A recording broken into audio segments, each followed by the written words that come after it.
Welcome back to our YouTube channel, The Book Digest. In today's episode, we're diving into a powerful and, frankly, essential summary of An Unquiet Mind by Kay Redfield Jamison. This isn't just a memoir, it's a landmark book on mental illness, written from a perspective that is so unique and so powerful. Okay, let's get into it. This quote right here, it just perfectly nails the central conflict of the book. An Unquiet Mind is this incredibly raw look at the terrifying and sometimes even beautiful duality of a mind that's at war with itself. But what really makes this story one of a kind is who is telling it. So what really sets this book apart from everything else out there? Well, the author, Kay Redfield Jamison, she isn't just a patient sharing her story. She's a leading clinical expert on the very illness she has secretly lived with her entire life. I mean, just look at this. This slide really captures that incredible collision of roles that's at the heart of the whole book. On one hand, you have the expert, a professor of psychiatry at Johns Hopkins, a top authority. And on the other, you have the patient, someone who's battled psychosis, suicidal thoughts, and, get this, even resisted the very medication she knew could save her. It's this internal war that gives the memoir its unbelievable power. Now, to really get a grip on this conflict, we've got to go back to the beginning. See, Jamison's illness didn't just show up one day out of the blue. When she was a kid, the early signs were seen not as symptoms of an illness, but as personality traits. People just thought she had a passionate, vivid temperament. She talks about living in a world that was just constantly buzzing with this incredible energy and potential.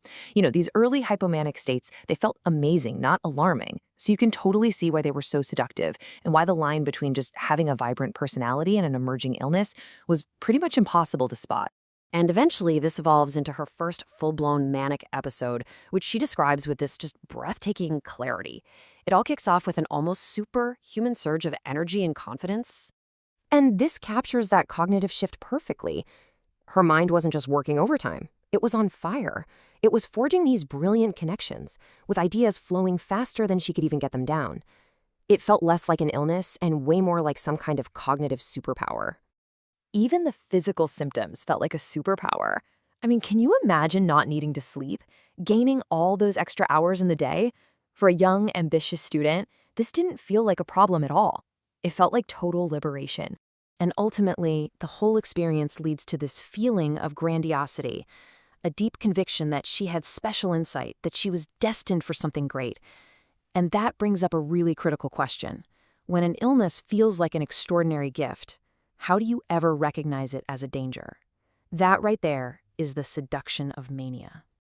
But, as you might guess, for every single exhilarating high, there is an equal and opposite low. The next part of the book chronicles this absolutely devastating descent into a depression that is as annihilating as the mania was expansive. And here you can just see the brutal contrast at the very core of bipolar disorder.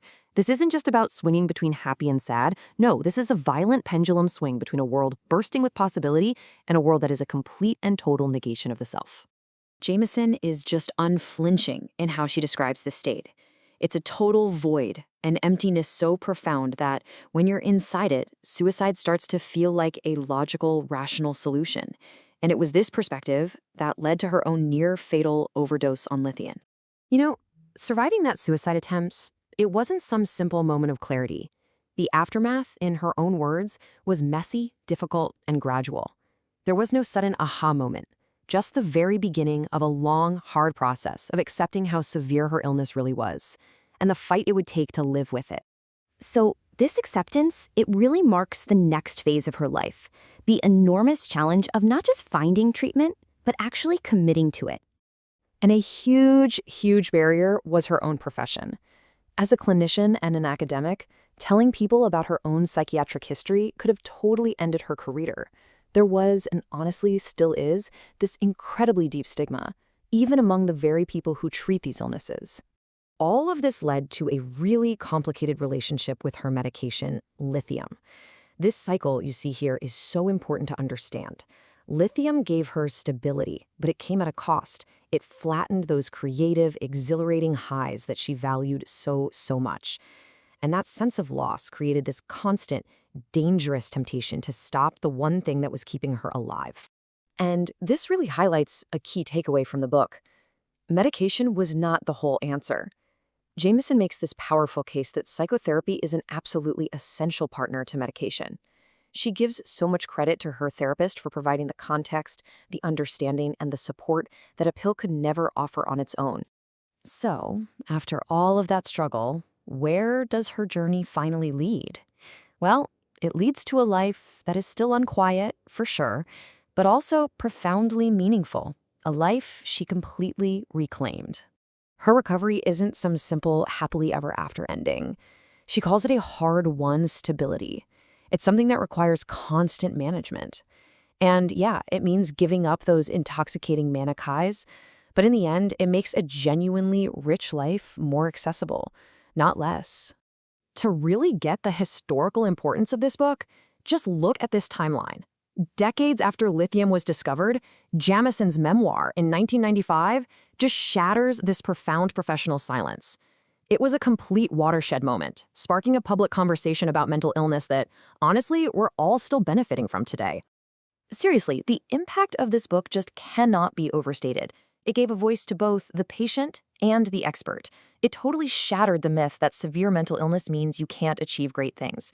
And, most importantly, it has saved lives by showing countless people they are not alone and encouraging them to finally seek help. Which leaves us with this final, incredibly powerful question that's right at the heart of Jamison's work. It's the central tension of her life and her book. How do you find a way to manage a dangerous illness while preserving the core of who you are? All those vibrant, creative, and essential parts of yourself that are so complexly tangled up with it. It's a question that An Unquiet Mind doesn't necessarily answer, but it's one it forces all of us to think about with a whole new level of depth and empathy.